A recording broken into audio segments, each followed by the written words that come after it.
Buongiorno, sono il dottor Palumbo, lavoro presso l'unità operativa di anestesia e rianimazione dell'ospedale Sant'Antonio dove ci occupiamo anche di terapia del dolore.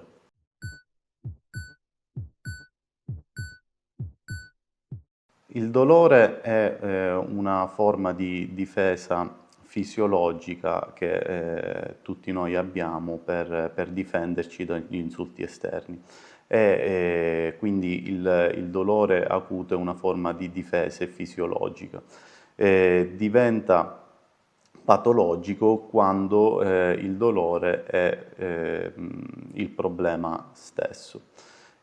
Tutti gli apparati, tutti gli organi sono coinvolti, possono essere coinvolti dal dolore sia acuto che cronico. Infatti è importante trattare il dolore da un punto di vista multidisciplinare. Noi quando vediamo un paziente che viene nel nostro ambulatorio e presenta dolore cronico, solitamente sono già pazienti che sono stati visti da altri specialisti che li mandano a noi appunto per trattare il dolore cronico che è diventato non solo il sintomo ma la patologia principale del paziente. Una volta visitato il paziente molto spesso ci interfacciamo con i diversi specialisti per dare un percorso terapeutico che sia il più personalizzato possibile per il paziente, in quanto ogni paziente ha, anche se la sintomatologia può sembrare la stessa, ma ogni paziente ha una sua eziologia, un suo meccanismo patologico che deve essere investigato e, se possibile, curato tramite un approccio non solo multidisciplinare ma anche un approccio multimodale.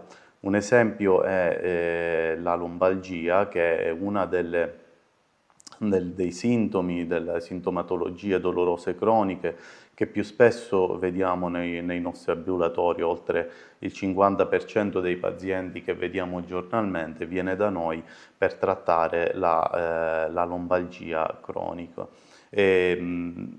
Il trattamento, oltre che chiaramente nella prevenzione della lombalgia, ma è un trattamento multimodale, ovvero non esiste una sola terapia che può risolvere il problema, ma necessita di un percorso dove vengono coinvolte diverse figure. Molto importante la fisioterapia, quindi in questo caso entrano in gioco i fisiatri, ma anche la dieta stessa è molto importante per combattere la lombalgia, quindi in questo caso i dietologi. Molto spesso ci interfacciamo anche con i neurochirurghi nel caso in cui il paziente abbia bisogno di un intervento chirurgico spinale per risolvere definitivamente la sintomatologia dolorosa che lo affligge.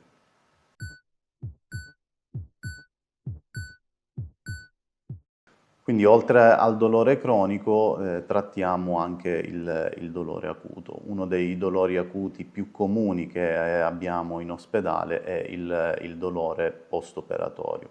Ovviamente il dolore post-operatorio è un dolore fisiologico, in quanto il corpo ha appena subito un insulto, che in questo caso è un insulto chirurgico, ma questo va trattato, in quanto è stato visto che nei pazienti che presentano una riduzione importante del dolore post-operatorio c'è una più pronta mobilizzazione del paziente e anche una dimissione più rapida, e quindi l'outcome totale della chirurgia ovviamente è migliore.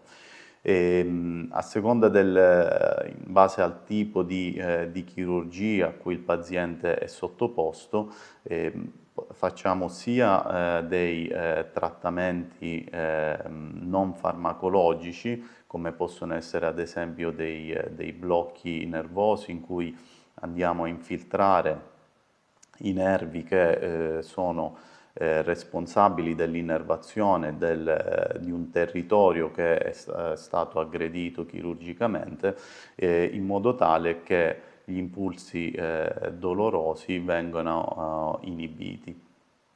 Oltre a questo, ovviamente, aggiungiamo anche una terapia farmacologica che può consistere o in farmaci antinfiammatori o in farmaci oppioidi sia deboli che forti.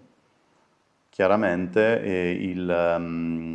andiamo poi a valutare nel post-operatorio quello che è il dolore,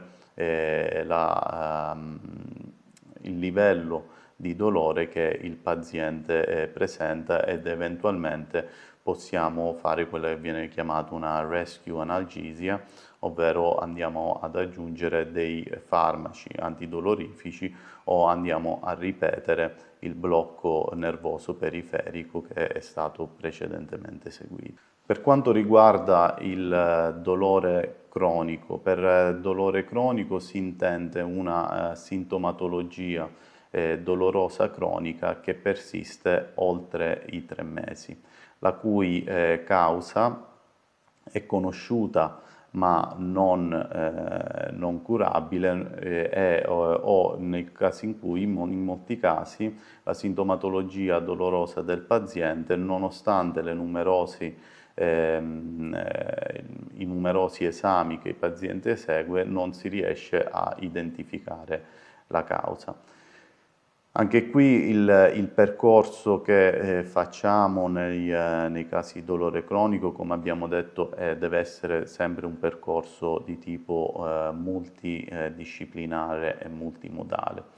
Se possiamo, dobbiamo andare a identificare la causa che scatena la sintomatologia, e inoltre la terapia consiste in vari step, quindi si inizia con una terapia conservativa, quindi prendendo l'esempio della lombalgia, che è la sintomatologia che trattiamo di più.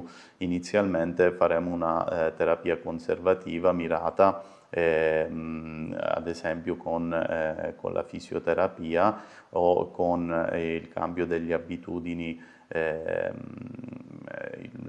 abitudini quotidiane, soprattutto la moderata attività fisica che consigliamo sempre, abitudini nei stili di vita, quindi smettere di fumare. Difatti è stato visto che il fumo aumenta sensibilmente l'incidenza della lombalgia, così come anche l'obesità. Quindi prima di tutto andiamo a correggere certi stili di vita errati. Se questi non funzionano, inizieremo allora con una terapia farmacologica che mira quindi a ridurre quella che è la percezione del dolore cronico. Anche qui inizieremo con farmaci molto semplici, con meno effetti collaterali, a farmaci che possono essere anche più impegnativi, come ad esempio gli oppioidi deboli e forti. Inoltre, nei casi in cui sono indicati, possiamo anche seguire terapie non farmacologiche. Anche qui iniziamo da terapie il meno invasive possibili, come possono essere infiltrazioni intraarticolari, per esempio a livello delle articolazioni, delle faccette articolari per quanto riguarda la schiena, che costituisce circa il 20-30% delle cause di lombalgia, o infiltrazioni peridurali nei casi di ernia del disco, fino ad arrivare a procedure un po' più complesse, come ad esempio la rizotomia, che consiste nell'andare a cauterizzare i nervi sensitivi che si presentano a livello delle faccette articolari, fino ad arrivare a procedure più invasive come la neuromodulazione spinale, che è riservata a pazienti con dolori complessi che sono stati magari anche in passato operati a livello della colonna senza avere un beneficio in termini del dolore.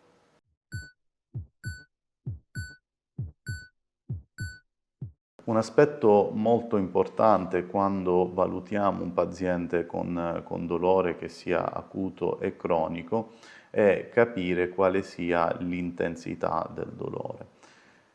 È difficile perché il dolore per definizione è una sensazione soggettiva, quindi ognuno vive il dolore come un'esperienza prettamente personale e possono esserci vari fattori che possono amplificare o ridurre la sensazione, la percezione del dolore stesso. Abbiamo diverse scale che ci permettono di identificare o farci comprendere quale sia l'intensità del dolore che il paziente percepisce. Una delle più famose è la NRS, ovvero è una scala che va da 0 a 10 e quindi chiediamo al paziente quale sia in questa scala l'intensità del dolore, dove 0 è nessun tipo di dolore, 10 invece è il dolore più forte immaginabile che il paziente ha. Chiaramente è una scala che presenta molte criticità, come avevamo detto, in quanto è prettamente personale e soggettiva la sensazione del dolore.